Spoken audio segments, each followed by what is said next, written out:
আমি ওনার বয়েজের প্রেমে পড়ে গেছি, যেটা সত্যি কথা। উনি খুবই শিক্ষণীয় বিষয় নিয়ে কথা বলে, আর ব্লগ স্টাইলে একজন সাংবাদিক যেভাবে কথা শিক্ষণীয় বিষয়ে গুছিয়ে কথা বলতে পারে, তার থেকেও ভালো উন্নত মানের ভালোভাবে কথা বলার ওই প্রতিভাটা আমার ফরাদ ভাইয়ের কাছে আছে। হ্যালো, আসসালামু আলাইকুম গাইজ, কেমন আছেন সবাই? আশা করছি সবাই ভালো আছেন। দেখতে পাচ্ছেন আমার পাশে আমার ফরাদ ভাই। রাত এখন প্রায় 11:30 বাজতে চলে। যে আমি সাময়িকভাবে হয়তো আপনারা এফবিতে দেখছিলেন যে আমি একটু অসুস্থ, তো আল্লাহ পাক রব্বুল আলামিন আমাকে অনেক বড় বিপদের হাত থেকে রক্ষা করেছে। আমি আল্লাহ পাক রব্বুল আলামিনের কাছে লাখো কোটি শুকরিয়া।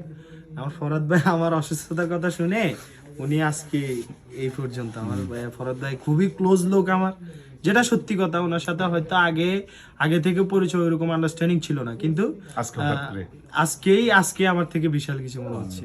উনি আমার খুবই ক্লোজ লোক। তা আমি একটা কথাই বলবো, সেটা হচ্ছে আমার সকল অডিয়েন্সকে বলি, আমাদেরকে আপনারা যেরকম ভালোবেসে আজকে আমরা এই পর্যায়ে, তা আমি চাইবো আমার ফরাদ ভাই কিন্তু অন্যরকম। ওনার বয়েসটা খুবই, মানে আমি ওনার বয়েজের প্রেমে পড়ে গেছি, যেটা সত্যি কথা। উনি খুবই শিক্ষণীয় বিষয় নিয়ে কথা বলে, আর ব্লগ স্টাইলে একজন সাংবাদিক যেভাবে কথা শিক্ষণীয় বিষয়ে গুছিয়ে কথা বলতে পারে, তার থেকেও ভালো উন্নত মানের ভালোভাবে কথা বলার ওই প্রতিভাটা আমার ফরাদ ভাইয়ের কাছে আছে।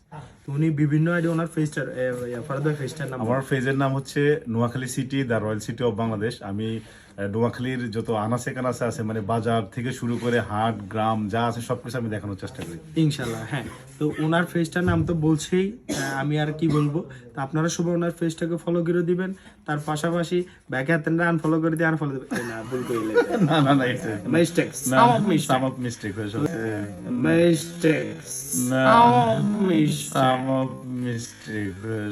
ওই ভাইয়া সবাই লাইক কমেন্ট শেয়ার করুন, আর সবসময় আমাদের পাশে থাকবেন।